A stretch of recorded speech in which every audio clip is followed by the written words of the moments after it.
Si el hombre muere, ¿volverá a vivir? ¿Qué significa estar ausente del cuerpo y presente con el Señor? ¿Fue Jesús con el ladrón al paraíso el Viernes Santo? ¿Claman en realidad las almas de los muertos debajo del altar? El pastor Bo responde a estas y otras preguntas en la serie extraordinaria Textos Difíciles sobre el estado de los muertos. Oremos. Nuestro Padre y nuestro Dios, te damos gracias por el privilegio de encontrarnos una vez más en este lugar con el fin de escuchar tu voz, hablándonos a través de tu palabra. Pedimos, Padre, que tu palabra no regrese a ti vacía. Especialmente te ruego por aquellos que están viendo esta programación por televisión, que les des claridad de pensamiento para comprender tu voluntad. Te damos gracias por escuchar nuestra oración, porque te lo pedimos en el precioso nombre de tu Hijo, Cristo Jesús. Amén. En nuestro tema de hoy vamos a estudiar la terminología bíblica en cuanto a la vida y a la muerte. Y quiero empezar leyendo un versículo que encontramos en el libro de Génesis, el capítulo 35 y el versículo 18. Está hablando aquí del nacimiento de Benjamín, también conocido como Benoni. Fue hijo de Raquel, y la Biblia nos dice que cuando Raquel tuvo a Benjamín, ella murió. Así que quiero leer Génesis 35 y el versículo 18. Dice así: y aconteció que al salírsele el alma, está hablando de Raquel, al salírsele el alma, pues murió, llamó su nombre Benoni, mas su padre lo llamó Benjamín. Ahora, algunas personas leen este versículo y le agregan conceptos o le agregan palabras. Por ejemplo, algunos lo leen de esta manera: y aconteció que al salírsele al cielo el alma inmortal, llamó su nombre Benoni, mas su padre lo llamó Benjamín. Ustedes notarán en este texto que no dice que el alma se fue al cielo, ni tampoco dice que el alma que salió de ella fue inmortal. Esas dos ideas de que fue al cielo y de que era inmortal son añadidas muchas veces por los lectores de la Sagrada Escritura, pero no es parte del idioma original. Ahora, antes de terminar nuestro tema de hoy, vamos a regresar a este versículo, pero lo vamos a hacer al final del tema, una vez que hemos explicado lo que significa el alma y lo que quiere decir la Biblia cuando habla de la salida del alma del cuerpo. Para entender el fenómeno de la muerte, necesitamos en primer lugar comprender la creación, necesitamos comprender el don de la vida. Y el mejor lugar para comenzar es en Génesis, el capítulo 2 y el versículo 7, a donde Dios creó a Adán. Dice allí en Génesis 2:7, entonces Jehová Dios formó al hombre del polvo de la tierra y sopló en su nariz aliento de vida, algunas versiones dicen espíritu de vida, y fue el hombre un ser viviente. Otras versiones dicen, fue el hombre un alma viviente. Ahora necesito explicarles algunas palabras que encontramos en este versículo. La palabra aliento que se usa aquí, que sopló en su nariz aliento de vida, es la palabra hebrea neshama. Y la palabra que se traduce ser viviente al español es la palabra hebrea nefesh. Ahora yo quiero que ustedes noten que Dios formó al hombre del polvo de la tierra, alentó en su nariz el soplo de vida y dice que el hombre llegó a ser, o el hombre fue, un ser viviente o un alma viviente. Quiero que noten en este versículo que no nos dice que Dios le dio al hombre un alma, ni tampoco dice que el hombre tiene un alma. El texto nos dice que el hombre es un alma.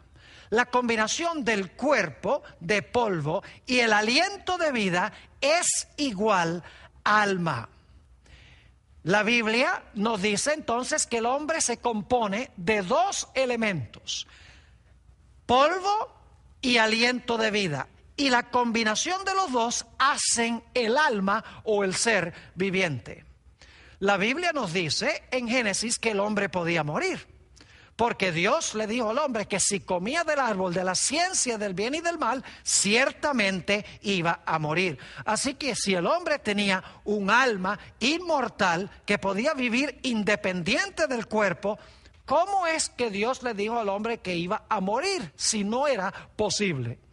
Además de eso, la Biblia nos dice que cuando Adán y Eva comieron del árbol de la ciencia del bien y del mal, Dios les vetó el árbol de la vida, es decir, no podían comer más del árbol de la vida, y por lo tanto la Biblia nos dice que entró en el mundo la muerte. Ahora hablemos un momento del cuerpo de polvo, porque ese es el primer elemento del cual está compuesto el ser humano. En Isaías 64 y el versículo 8 encontramos que se nos explica que el hombre está compuesto de lodo o de barro, es decir, polvo, pero no polvo seco, sino polvo mojado. Dice en Isaías 64:8, ahora pues Jehová, tú eres nuestro Padre, nosotros barro, y tú el que nos formaste, así que obra de tus manos somos todos nosotros. Es decir, el cuerpo o la facultad física del hombre se compone de polvo. Los órganos, los nervios, los músculos, la piel, todas las partes fisiológicas del hombre están compuestas de barro o de polvo. Por eso cuando una persona muere, vuelve al polvo, como veremos más adelante en nuestro estudio. Así que con el cuerpo no hay ningún problema. Todos sabemos que el cuerpo regresa al polvo.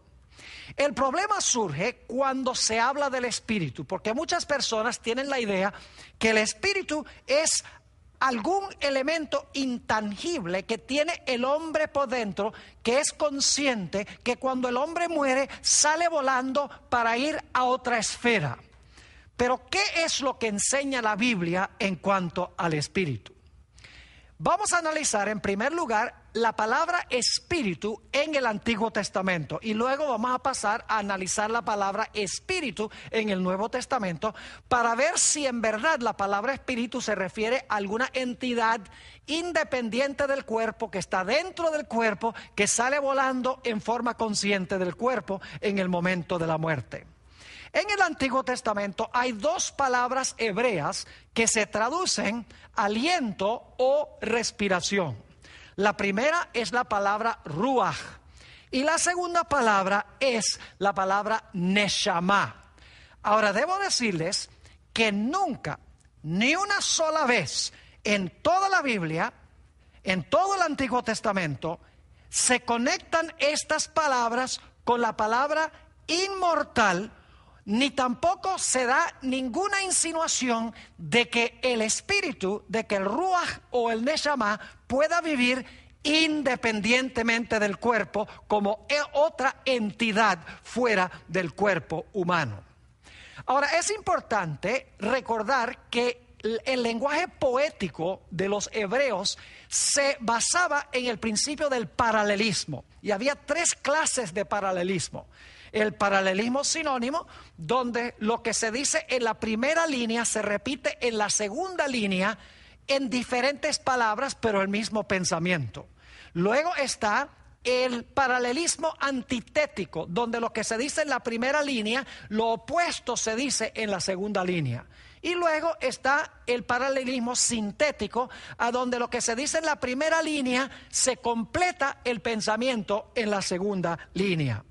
Ahora vamos a notar algunos textos a donde se usa el paralelismo sinónimo, la palabra espíritu y la palabra neshama, porque estas dos palabras son básicamente sinónimas. Una significa aliento, la otra significa respiración. Es decir, que son muy cerca de ser sinónimas, como aliento y respiración lo son en español. Job, el capítulo 33 y el versículo 4, queremos leer este texto porque se encuentran las dos palabras. Está hablando de la creación y dice lo siguiente: el Espíritu de Dios me hizo. La palabra espíritu aquí es la palabra hebrea ruach, es decir, el Espíritu o el ruach de Dios me hizo. Y luego en la segunda línea se repite el mismo pensamiento, pero en diferentes palabras. Dice, y el soplo, el neshama del Omnipotente me dio vida.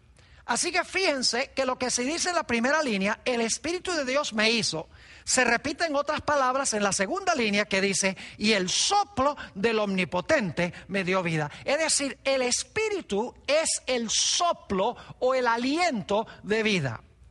Vamos a Job, el capítulo 27 y el versículo 3, a donde se usa también un paralelismo sinónimo de estas dos palabras. Job 27, 3 dice lo siguiente: que todo el tiempo que mi alma esté en mí, y no debe traducirse aquí alma, porque la palabra neshama y la palabra ruach no significan alma, significan aliento o respiración. Es decir, hay una mala traducción aquí. Dice que todo el tiempo que mi alma, que mi neshama esté en mí, y luego repite el mismo pensamiento en la segunda línea, y haya hálito ruach de Dios en mis narices. Noten entonces que el hálito de Dios, el neshama, la respiración se encuentra en las narices y usamos la nariz precisamente para respirar. En Isaías 42 y el versículo 5 encontramos otra vez un paralelismo sinónimo. Dice lo siguiente: así dice Jehová Dios, creador de los cielos y el que los despliega, el que extiende la tierra y sus productos. Y ahora escuchen, el que da aliento, esa es la palabra neshama, el que da aliento al pueblo que mora sobre ella. Y ahora viene la segunda línea que repite el mismo pensamiento en diferentes palabras. Y espíritu, aquí la palabra es ruach, y espíritu a los que por ella andan. Es decir el que da aliento, neshama, al pueblo que mora sobre ella, sobre la tierra, es lo mismo que decir que Dios da espíritu o ruach a los que andan en ella, es decir, en la tierra. Nuevamente, estas dos palabras sencillamente significan respiración o significan aliento, la fuerza vital, el hálito. Dicho sea de paso, la Biblia también nos dice en el Antiguo Testamento que los animales tienen ruach y los animales tienen también neshama. Es decir, que ellos también tienen aliento, los animales también respiran. En este sentido, los hombres y los animales no son distintos. Hablando del diluvio, nos dice lo siguiente en cuanto a los animales y los seres humanos que murieron en esa ocasión. Génesis 7 y el versículo 22. Todo lo que tenía aliento, es la palabra neshama, todo lo que tenía aliento de espíritu de vida en sus narices, todo lo que había en la tierra murió. Hombres, animales, es decir, todos los que tenían aliento o respiración perecieron en el diluvio. Es más, en Eclesiastés 3, 19 al 21, el sabio Salomón nos dice que el fenómeno de la muerte es igual en los seres humanos que en los animales, en lo que respecta a el aliento de vida y también el cuerpo. Dice en Eclesiastés 3 y el versículo 19, porque lo que sucede a los hijos de los hombres y lo que sucede a las bestias, un mismo suceso es. Como mueren los unos, así mueren los otros. Y una misma respiración tienen todos. Fíjense, los hombres y los animales tienen una misma respiración. Ahora, no se me pongan nerviosos. El hombre no es lo mismo que un animal. En unos momentos vamos a hablar de eso. Pero en términos del aliento, la respiración, son iguales. Sigue diciendo, ni más tiene el hombre que la bestia, porque todo es vanidad. Todo va a un mismo lugar. Todo es hecho del polvo, fíjense, hombres y animales, y todo volverá al mismo polvo. Y luego pregunta el sabio Salomón, ¿quién sabe que el espíritu, el ruach, de los hijos de los hombres sube arriba? Es decir, ¿quién se atreve a decir que el espíritu del hombre sube arriba y que el espíritu o el ruach del animal desciende abajo a la tierra? Ahora, tal vez algunos se hayan puesto nerviosos cuando yo mencioné que el fenómeno de la muerte es lo mismo en el animal que en el ser humano. Quiero decirles que en realidad la respiración que tienen los hombres y que tienen los animales es la misma respiración, es la misma fuerza vital. Pero los hombres y los animales fueron creados con diferente función. Permítame ilustrar lo que quiero decir. Imagínense una nevera, o algunos le dicen una heladera. Esa heladera, para que pueda funcionar, hay que enchufarla en la pared para que tenga corriente eléctrica y pueda funcionar. Ahora, pensemos también de una computadora. Una computadora, para que funcione, también hay que enchufarla en la pared. Ahora yo pregunto, ¿para que funcione la nevera y para que funcione la computadora, se usa la misma fuente de energía? ¿Se enchufa en la pared? Claro que sí. En términos de la energía que necesita la nevera y la energía que necesita la computadora, la fuente de energía es la misma. Pero la computadora es un instrumento mucho más complicado porque fue creado con un propósito distinto, mientras que la nevera tiene una operación mucho más sencilla y fue hecha con otro propósito. Es decir, que en términos de su fuente eléctrica para funcionar son iguales, pero la función para la cual fueron creados es distinta o diferente. Ahora tomemos unos textos en el Nuevo Testamento que hablan del Espíritu, sobre lo que es el Espíritu. Ya hemos visto que en el Antiguo Testamento el Espíritu no es alguna entidad invisible, etérea, que vive dentro del ser humano, que sale del cuerpo humano en el momento de la muerte para seguir viviendo en forma consciente en el cielo o en cualquier otra parte. Hemos visto que la palabra ruach y la palabra neshama sencillamente significan el aliento de vida, el espíritu de respiración que permite que el cuerpo humano cumpla la función para la cual Dios creó ese cuerpo. Ahora vamos a ver si el Nuevo Testamento tiene la misma idea.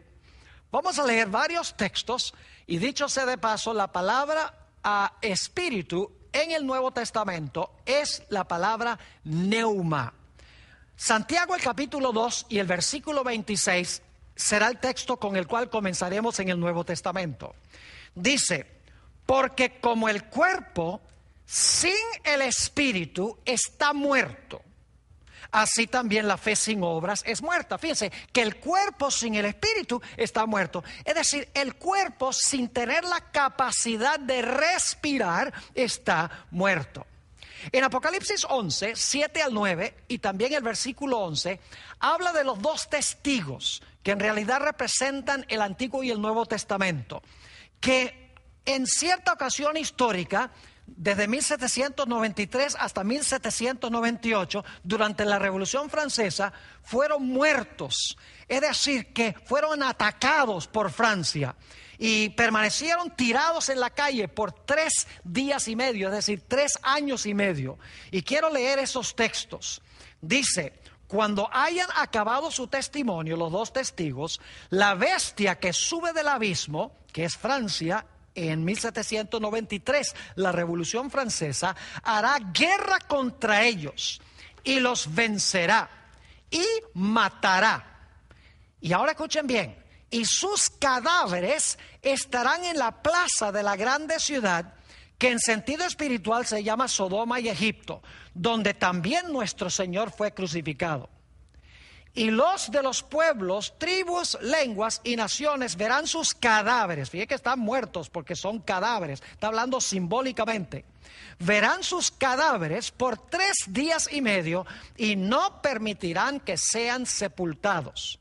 Y en el versículo 11 dice que después de los 3 días y medio de muertos, y claro, la Biblia cuando habla en un marco profético, días equivalen a años. Cuando terminaron los 3 años y medio, dice que estos testigos iban a resucitar. Y fíjense cómo iba a realizarse esto. Dice, pero después de 3 días y medio, entró en ellos el Espíritu. Es decir, se les dio nuevamente respiración. Dice, pero después de 3 días y medio, entró en ellos el Espíritu de vida enviado por Dios, y se levantaron sobre sus pies, y cayó un gran temor sobre los que vieron. En forma de paréntesis, podría mencionar que hay un pasaje semejante a este en Ezequiel, el capítulo 37, a donde había un valle lleno de huesos secos. Y Dios mandó a Ezequiel a que llamara al espíritu de los 4 vientos para entrar en esos cuerpos que se habían juntado y se habían formado. Y dice que el espíritu entró en los cuerpos, y los cuerpos separaron un gran ejército, porque habían recibido el aliento de vida.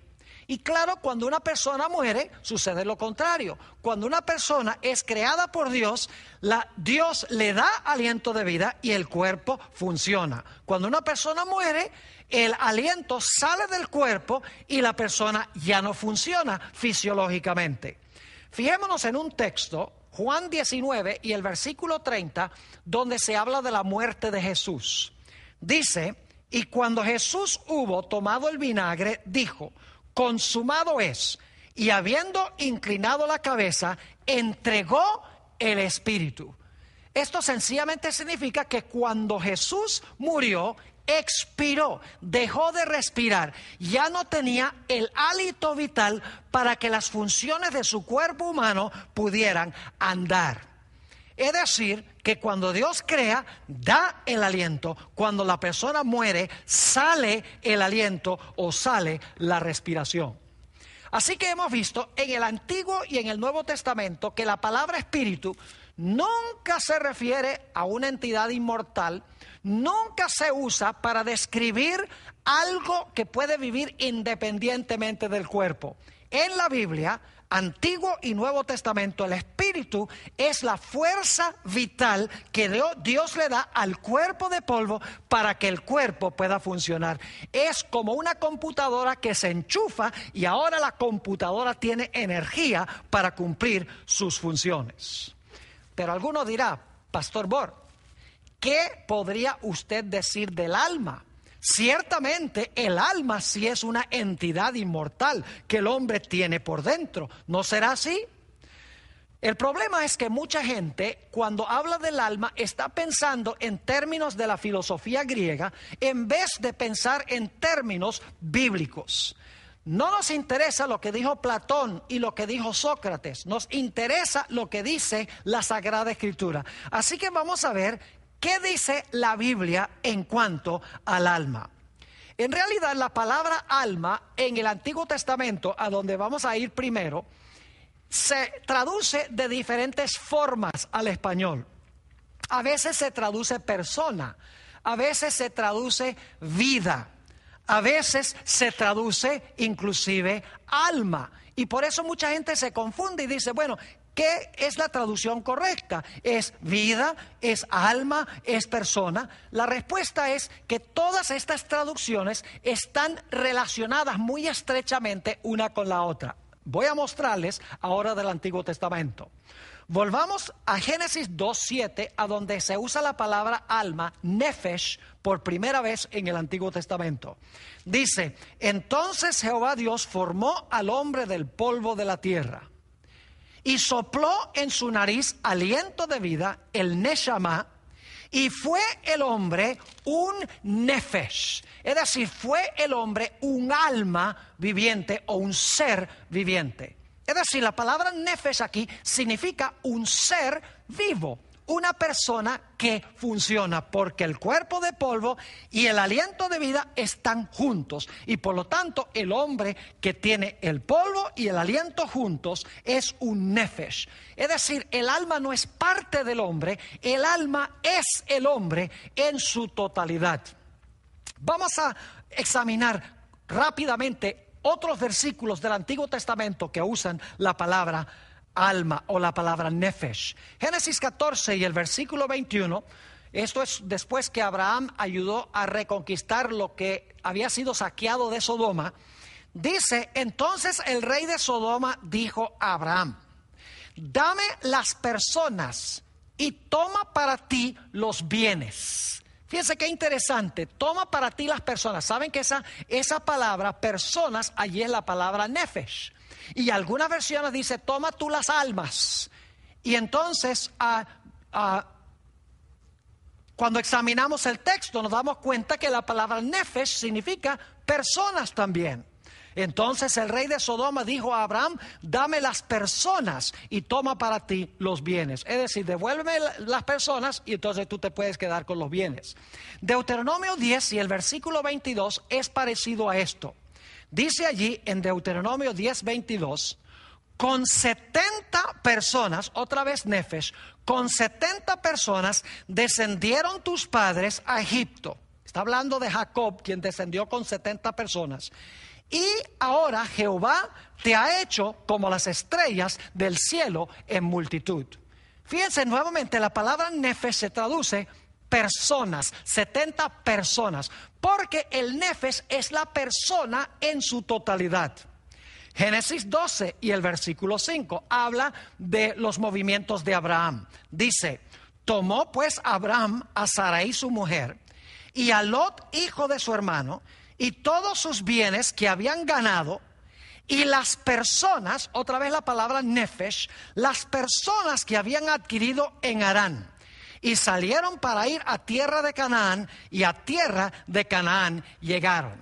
Nuevamente la palabra nefesh se traduce personas, seres vivientes, en otras palabras. ¿Saben que la palabra nefesh también se traduce vida? Levítico 17 y el versículo 11 usa la palabra nefesh varias veces y les voy a explicar a dónde se usa. Dice: porque la vida, ese es nefesh, porque la vida de la carne en la sangre está, y yo os la he dado para hacer expiación sobre el altar por vuestras almas. Es la misma palabra que se tradujo vida al principio del versículo. Y luego sigue diciendo: y la misma sangre hará expiación de la persona. La palabra persona allí también es nefesh. Así que en un solo versículo se traduce la palabra nefesh, vida, se traduce almas y se traduce persona. En realidad, mis queridos amigos, un alma es una persona. Y un alma es una persona viva. Así que estas traducciones no se contradicen, sino que se complementan.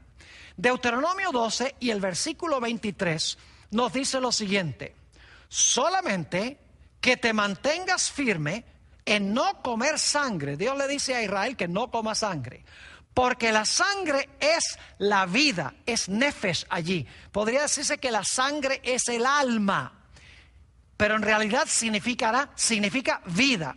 Y luego sigue diciendo en el versículo: porque la sangre es la vida, y no comeréis la vida juntamente con su carne. Aquí se traduce la palabra nefesh, vida, porque el nefesh o el alma es la persona viva. Primera de Reyes 19 y el versículo 10 encontramos que Elías se queja porque Jezabel está buscándolo para quitarle su nefesh, para quitarle su vida. Dice allí en Primera Reyes 19:10, él respondió: he sentido un vivo celo por Jehová de los ejércitos, porque los hijos de Israel han dejado su pacto, han derribado tus altares y han matado a espada a tus profetas, y solo yo he quedado, y me buscan para quitarme el nefesh, es decir, para quitarme la vida, traduce aquí. Obviamente no sería muy lógico decir para quitarme el alma en el sentido griego de la palabra. Aquí no se puede decir, me están buscando para quitarme el alma, porque si el alma fuera invisible, como muchos piensan, ¿cómo podrían quitarle el alma a Elías? Sencillamente aquí está diciendo Elías que están tratando de quitarle su vida, están tratando de matarlo, según dice el mismo texto. Levítico 7 y el versículo 20 nos dice: pero la persona, ahí está nefesh, pero la persona que comiere la carne del sacrificio de paz, el cual es de Jehová, estando inmunda, aquella persona, otra vez la palabra nefesh, aquella persona será cortada de entre su pueblo. En el Salmo 22 y el versículo 20, David está clamando a Dios de que le salve su alma. Note lo que dice: libra de la espada mi alma. Y aquí se traduce en la versión del 60 alma. En realidad se podría traducir: libra de la espada mi vida. Es decir, si esto fuera un alma intangible, invisible, fantasmal, ¿cómo podría ser muerta por la espada? Es obvio que aquí una mejor traducción sería: vida. Libra de la espada mi vida, del poder del perro mi vida. Y es interesante que la versión del 60, la segunda vez que se usa nefesh, vida, al final del versículo se traduce vida, no alma. Es decir, hay inconsistencia en la forma de traducir estas palabras. En Ezequiel 18 y el versículo 4 dice: he aquí que todas las almas, la palabra nefesh se podría traducir todas las personas, todos los seres vivientes, son mías, dice Dios. Como el alma o como la vida del Padre, así el alma, otra vez nefesh, o la vida del Hijo es mía. El alma que pecare, esa morirá. Es decir, el ser vivo o la persona que pecare, esa morirá. Salmo 30 y el versículo 3 dice: oh Jehová, hiciste subir mi alma. Una mejor traducción sería mi vida. Fíjense, hiciste subir mi alma del Seol. El Seol es el sepulcro. Y luego dice: me diste vida para que no descendiese a la sepultura. Es decir, hacer subir el alma del salmista es lo mismo que darle vida y no permitir que descendiese a la sepultura. Nuevamente, la palabra nefesh significa ser viviente, significa vida o significa persona. Salmo 49 y el versículo 15 dice: pero Dios redimirá mi vida, y aquí se traduce vida en la versión del 60 correctamente. Pero Dios redimirá mi vida del poder del Seol, es decir, del poder del sepulcro, porque Él me tomará consigo. ¿Saben que los animales también son almas según la Sagrada Escritura? Porque son seres vivientes. Dice en Génesis 1 y el versículo 21: y creó Dios los grandes monstruos marinos y todo ser viviente. Esa es la palabra nefesh. Todo ser viviente que se mueve, que las aguas produjeron según su género, y toda ave alada según su especie, y vio Dios que era bueno. Es decir, que en el Antiguo Testamento la palabra nefesh, que se usa centenares de veces, sencillamente significa ser viviente, vida o persona. Ahora, ¿qué diríamos del Nuevo Testamento? Obviamente la palabra en el Nuevo Testamento ya no es nefesh, la palabra griega es psuché, de donde viene la palabra psicología. Analicemos algunos textos del Nuevo Testamento que usan la palabra alma para ver si concuerda con la idea del Antiguo Testamento. Primera de Corintios, el capítulo 15 y el versículo 45, está hablando de la creación de Adán y cómo se compara Cristo con él. Dice: así también está escrito: fue hecho el primer Adán alma viviente. Esa es la palabra psuché. Es la misma expresión que se usa en Génesis 2:7. Dice: fue hecho el primer Adán alma viviente. Es decir, una persona, un ser viviente. El postrer Adán, espíritu vivificante, porque el segundo Adán da vida. Noten Hechos 2 y el versículo 25 al 27, que está citando el Salmo 16 y el versículo 10. Dice en Hechos 2, 25 al 27, porque David dice de él, es decir, de Jesús, veía al Señor siempre delante de mí, porque está a mi diestra, no seré conmovido. Por lo cual mi corazón se alegró y se gozó mi lengua. Y aún mi carne descansará en esperanza. Ahora, fíjense, aunque David está diciendo estas palabras, se las está aplicando a Jesús, quien iba a levantarse más de 1000 años después. Jesús es el que está diciendo, aún mi carne descansará en esperanza. Y luego dice, porque no dejarás mi alma en el Hades. Hades es lo mismo que Seol, significa sepulcro. No dejarás mi alma, que mejor traducción sería mi vida, en el Hades, ni permitirás que tu santo vea corrupción. Y la razón es muy clara, Jesús iba a resucitar y su cuerpo no iba a ver corrupción. Noten Hechos 27 y el versículo 22. Hechos 27 y el versículo 22. Aquí el apóstol Pablo está hablando de un naufragio. Y fíjense lo que declara. Habla a la gente en el barco. Pero ahora os exhorto a tener buen ánimo, pues no habrá ninguna pérdida de vida. Fíjense que ahí la palabra suje se traduce vida correctamente. No sería correcto traducirlo alma. No habría pérdida de alma. Es mejor decir no habrá pérdida de vida entre vosotros, sino solamente de la nave. Mateo 2, 19 y 20, hablando del nacimiento de Jesús.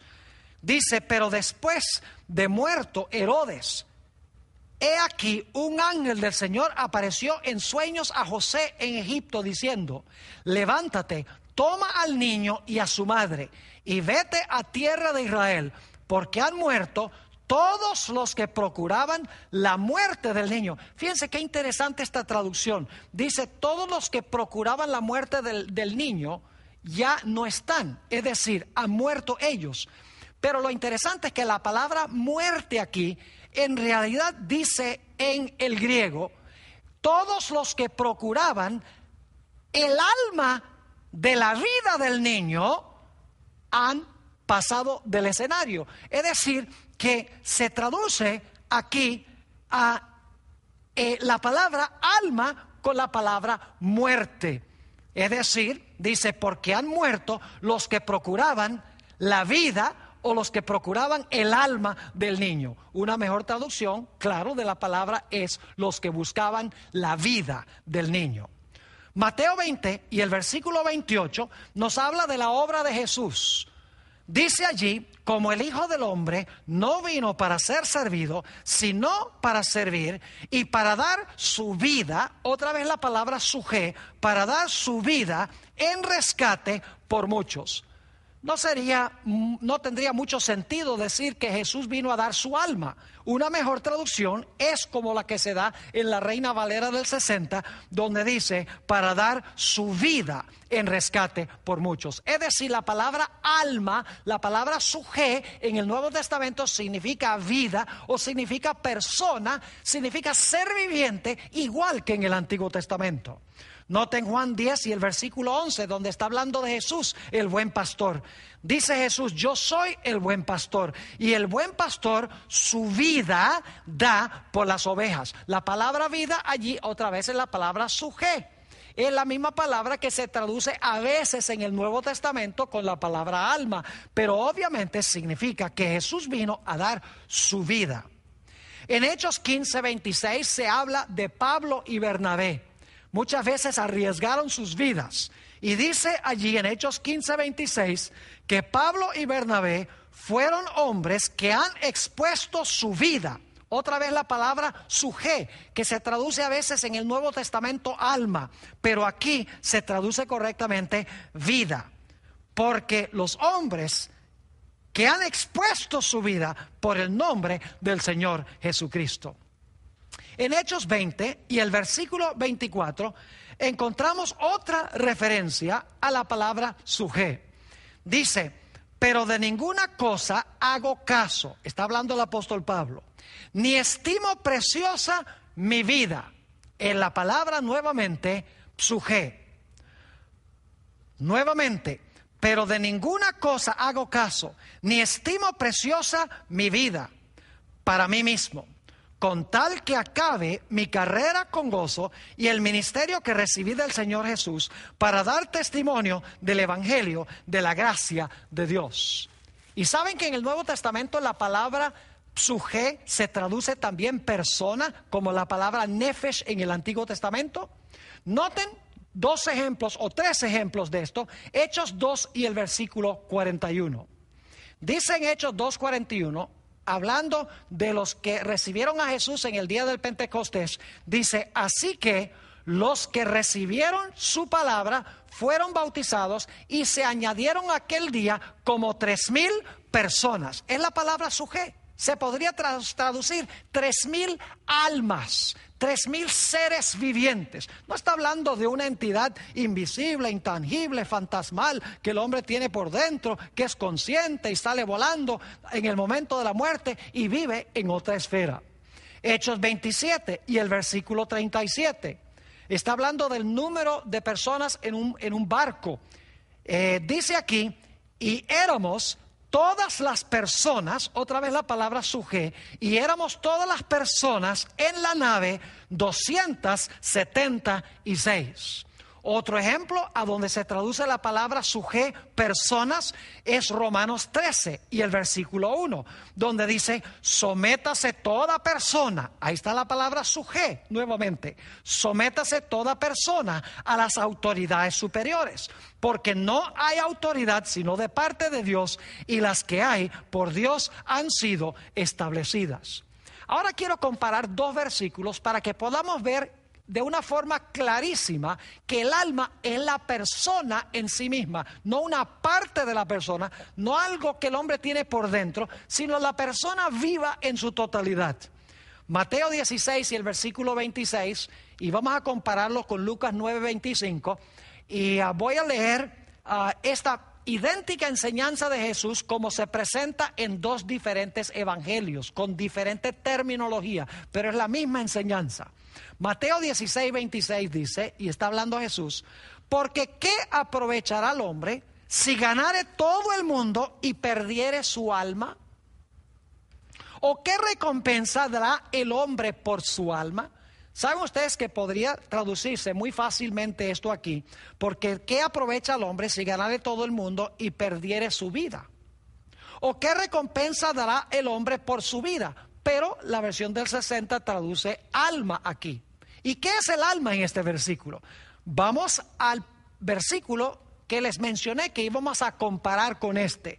Lucas 9 y el versículo 25. La misma enseñanza de Jesús, pero en otras palabras.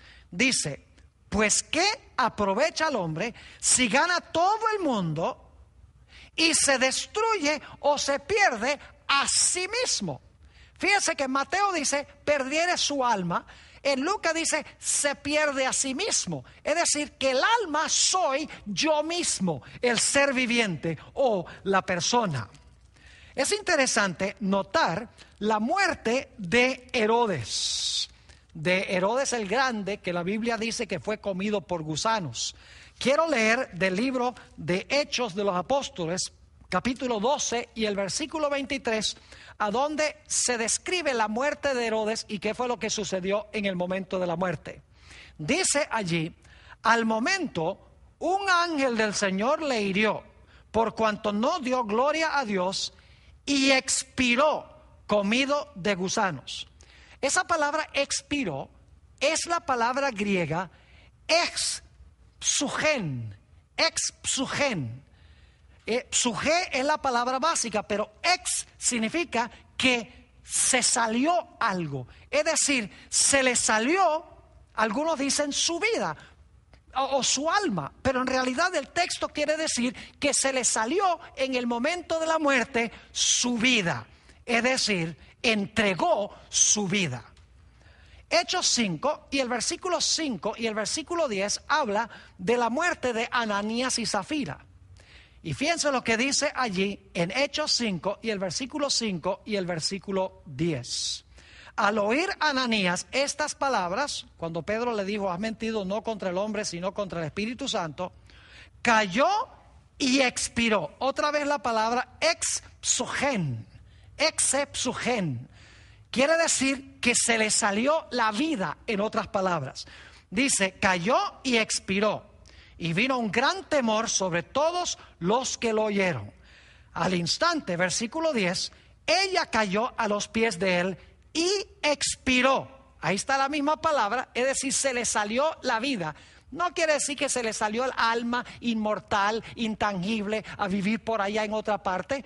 Sencillamente significa que se le salió la vida. Y dice, expiró, y cuando entraron los jóvenes, la hallaron muerta, y la sacaron y la sepultaron junto a su marido. Ahora es interesante notar que muchas veces la Nueva Versión Internacional, que es muy usada entre los hispanos hoy en día, la Nueva Versión Internacional muchas veces traduce la palabra alma sencillamente con un pronombre personal. Ahora, no voy a tomar el tiempo para leer todos los versículos a donde la palabra suje se traduce sencillamente con el pronombre personal. Es decir, el alma soy yo, el alma eres tú. Y vez tras vez, la Nueva Versión Internacional usa el pronombre cuando se usa la palabra alma. Es decir, el alma es la persona, soy yo, eres tú y es él. Ahora quiero que notemos Lucas 12 y el versículo 19 y 20. Lucas 12, 19 y 20. Esto está hablando del hombre que cada vez construía establos más grandes para guardar sus bienes. Fíjense lo que dijo este hombre, Lucas 12, 19 y 20. Esta es de la versión Reina Valera del 60. Dice este hombre, y diré a mi alma, en realidad significa diré a mí mismo, alma, muchos bienes tienes guardados para muchos años, repósate, come, bebe, regocíjate. Pero Dios le dijo, necio, esta noche vienen a pedirte tu alma, y lo que has provisto, ¿de quién será? Ahora fíjense que aquí dice que este hombre va a decir algo a su alma, va a decir, alma, acumulaste muchos bienes. Y luego entonces Dios le dice, esta misma noche será exigida de tu parte tu alma. ¿Qué es lo que quiere decir esto? La Nueva Versión Internacional lo presenta o lo traduce de una forma distinta y más clara. Dice, y diré. En la versión nueva Internacional en inglés dice, me diré a mí mismo, alma mía, ya tienes bastantes cosas buenas guardadas para muchos años. Descansa, come, bebe y goza de la vida. Pero Dios le dijo, necio, esta misma noche te van a reclamar la vida. Fíjense que la palabra suje se traduce en la Nueva Versión Internacional con vida en vez de alma. ¿Y quién se quedará con lo que has acumulado? Mis queridos amigos, la palabra alma se usa en sentido figurativo aún hoy en día, en el sentido en que lo usa la Biblia. Por ejemplo, decimos, si nadie vino a la reunión esta noche, decimos, no se apareció ni un alma. ¿Qué queremos decir con eso? Que no se apareció una entidad intangible, inmaterial, invisible, que nadie podía ver. Claro que no. Significa, no se apareció ni una sola persona. Hablamos de que bautizamos 300 almas en la campaña evangelística. ¿Qué quiere decir? ¿Que bautizamos a 300 fantasmas? Claro que no. Significa que bautizamos a 300 seres vivientes. Bautizamos a 300 personas. A veces decimos, ay, tengo tanta lástima por esa pobre alma. No quiere decir que tenemos lástima por una entidad intangible, inmaterial. Significa que tenemos lástima para con una persona. Analicemos unos pocos textos más que usan la palabra alma y luego regresamos al texto con el cual comenzamos nuestro estudio de hoy. Note lo que dice en Santiago 5 y el versículo 20. Está hablando de una persona que da testimonio de salvación a otra persona.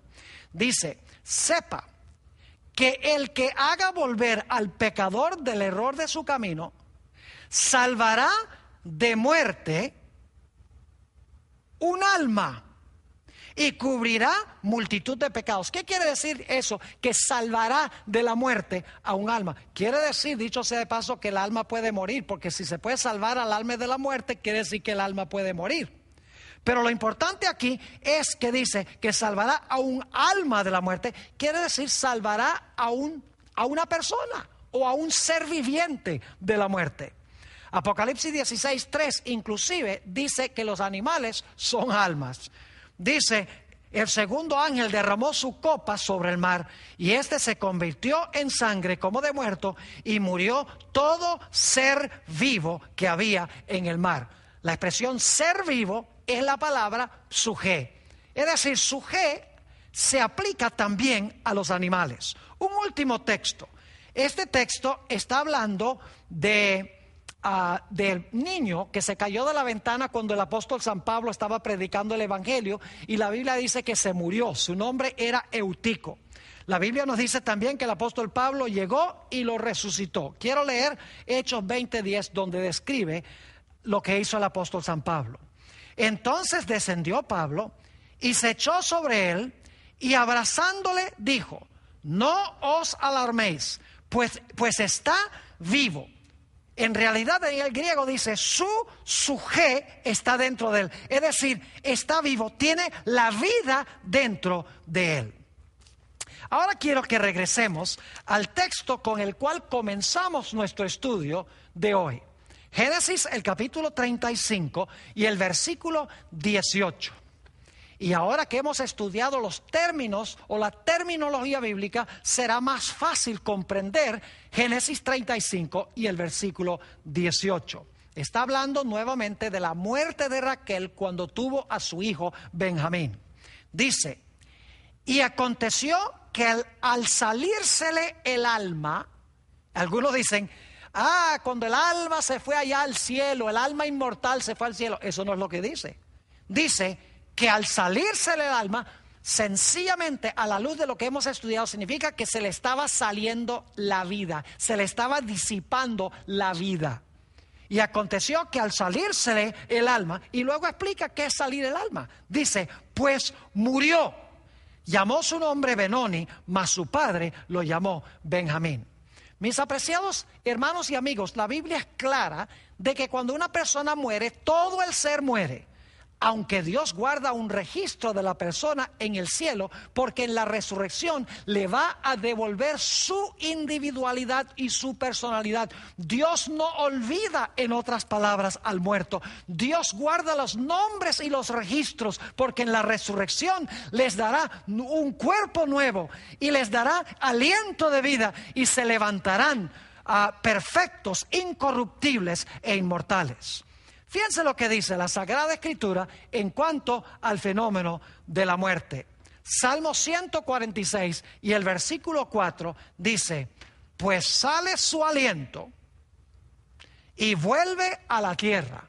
Es decir, cuando el aliento sale del cuerpo, la persona vuelve a la tierra y luego dice, en ese mismo día perecen sus pensamientos. Es decir, que cuando una persona deja de respirar, vuelve a la tierra y en ese día cesan sus pensamientos. Es decir, que el hombre no tiene un alma inmortal que sigue pensando después de la muerte.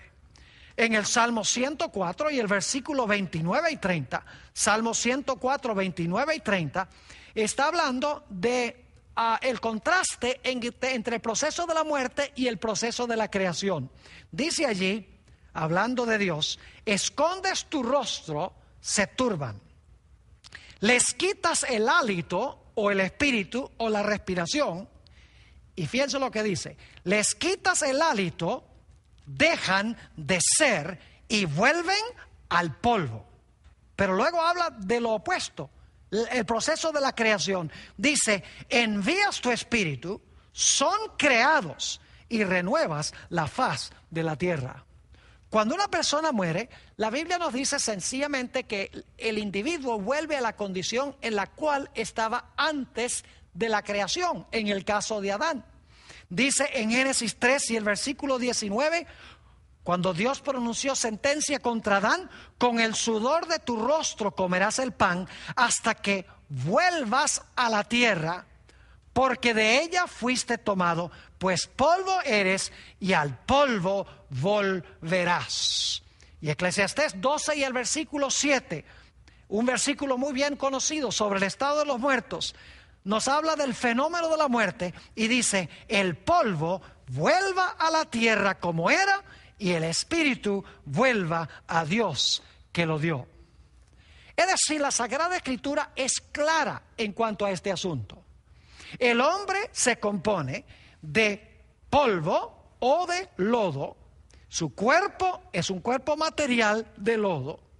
Dios le dio a ese cuerpo la respiración y la persona llegó a vivir, llegó a ser un ser viviente, en otras palabras. El fenómeno de la muerte es lo contrario. El cuerpo vuelve al polvo y el aliento abandona el cuerpo de tal manera que el cuerpo ya no puede funcionar porque no tiene una fuente energética. ¿Saben ustedes, mis queridos hermanos y amigos, que la Biblia presenta solamente dos destinos? En Romanos el capítulo 6 y el versículo 23 nos dice: mas la paga del pecado es muerte. Fíjense que no dice la paga del pecado es una vida eterna en miseria, el alma quemándose por allá en el infierno. Eso no es lo que dice. Dice, porque la paga del pecado es muerte. Y según Eclesiastés el capítulo 9 dice: los vivos saben que han de morir, mas los muertos nada saben. Y luego está el otro lado de la fórmula. Romanos 6 y el versículo 23, la última parte dice: porque la paga del pecado es muerte, mas la dádiva de Dios, es decir, el regalo o el don de Dios, es vida eterna en Cristo Jesús, Señor nuestro.